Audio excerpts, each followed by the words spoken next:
Hi everybody, this is Gemma from Our Muslim Homeschool, and today I am excited to talk to you today about some books that I have discovered that would be wonderful to teach your children about wild mammals.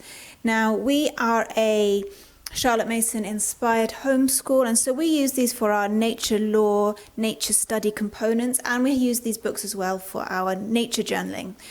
It's worth pointing out at this point that we do homeschool in the UK, so a lot of these books are talking about species that are found here in the UK, but I will also talk about some books that we have that are suitable for those of you in North America. So these books are living books, with the exception of probably these two, which are reference books, and I will talk about them as well later in the video. There is a coordinating blog post to go along with this, so if you want to know more information about any of these books, you can head over to my blog and there will be more information written out there. For example, some of these books, if you want to know what species they cover, I'll let you know on that blog post so that'll help you when you're choosing which books to purchase. So I'd like to start off with this book. This is the Mammal Society and Wild Guides have put this book together. Who's the publisher? Princeton Publishing, and they have put this together, and this is the only reference books we have used in our study of wild mammals. If I zoom in for you. So hopefully that's a little bit clearer and you can get an idea of what the book looks like inside. The photographs are wonderful, and you get a choice as well of photographs, so it shows you various species, and there's beautiful maps in here to show you the distribution around the country. There is so much information, and I've learned so much from this book. I feel like it's actually written quite interestingly as well for a reference book. And so, as I said before, this is the only reference book we have used for the study of wild mammals, because I feel like it has everything and more. So I've been so impressed by this publishers and by this set of books that I'm looking to get a few more in the series. Right, the next books I would like to show you are these books by Enid Blyton. I have raved about these books on social media before. There are 3 in the series: Hedgerow Tales, Woodland Tales, and Country Tales. And in my opinion, these books are suitable for children from the ages of 5 to 8. I'm going to show you a little bit inside so you can see. As you can see, these books are second-hand. They are out of print, unfortunately, at the moment, but they are very easy to find on Amazon second-hand, and they were not very expensive. I think I paid between £2.50 and £5 for each book, plus postage. So let me show you again inside. So these are living books. They are books that tell a story of a species or a few species, but interwoven within the story are so many facts and so much information about the natural history of the species, its behaviour, its habitat. It gives children also a glimpse of country life and country living. The illustrations are very sweet. My boys have actually really enjoyed these books. I was a little bit nervous. They look a bit girly, but the kids really enjoy them.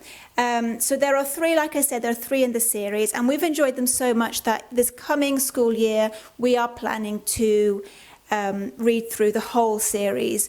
This year what we did is we picked out the components that were to do with mammals. So the books cover not just mammals, but they cover fish and reptiles and amphibians, all found within the UK. So these are beautiful books. I would really recommend them for children aged under 8 years old.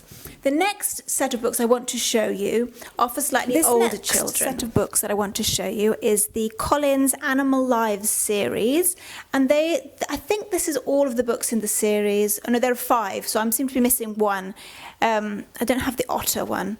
But anyway, so these are for slightly older children, so I'd say 8 to 12 years old, and these again are living books, so it is a story, but these books are about a specific species each. So this is the roe deer, here we have the fox, mole, and the grey squirrel.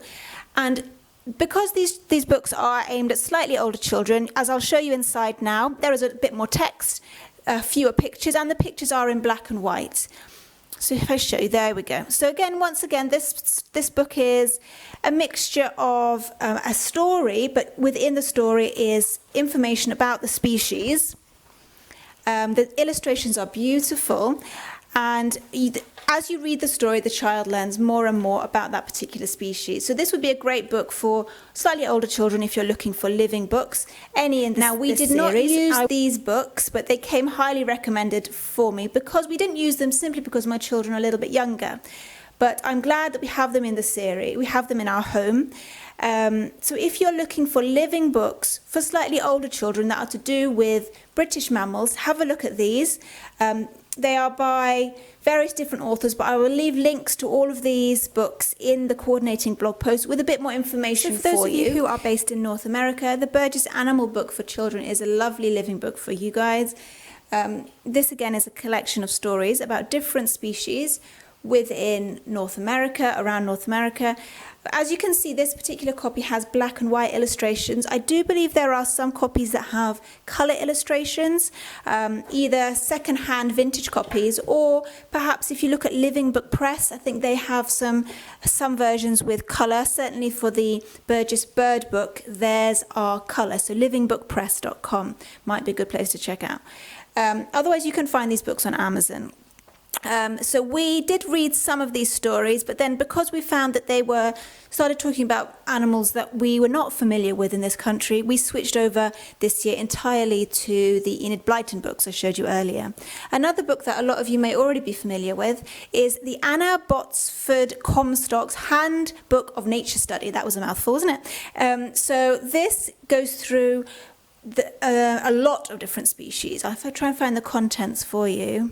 Okay, here we go, the contents. So it teaches you general terms about nature study, and then it goes through the different groups within the animals, fishes, reptiles, amphibians, plants. It even looks at the weather and some astronomy in here, flowers, the magnet.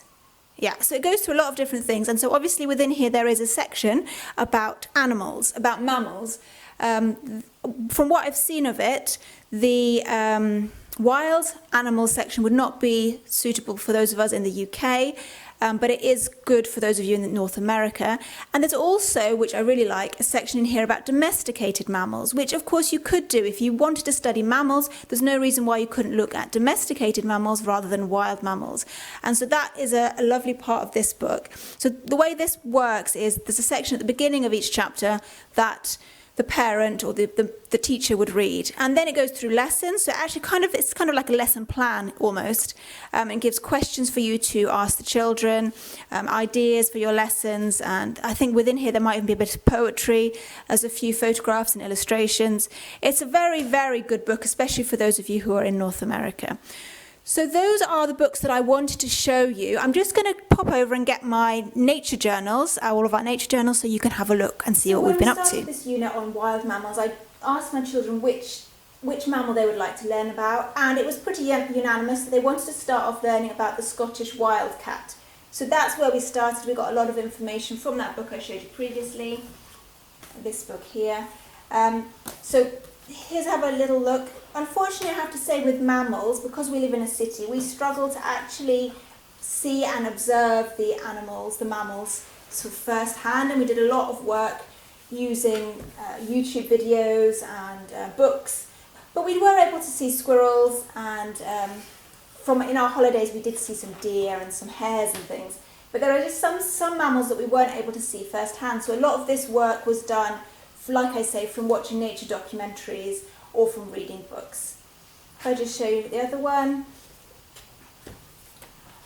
Now we've actually finished our mammal study, we've moved on to wildflowers. And that, I have to say, has been a lot easier to find locally. Even though we live in a city, there are a lot of wildflowers around. So if you have any questions at all about any of these books, or any questions about nature study, about the way we homeschool, please do leave them for me in the comments below. And like I mentioned before, there is a coordinating blog post to go along with this video, so that you can get more information about what the books contain, so you can get links to the books online. But yeah, if you have any questions, just leave them for me in the comments. And thank you so much for watching. If you enjoyed this video, please give it a thumbs up and subscribe to this channel. Thanks for watching. Bye.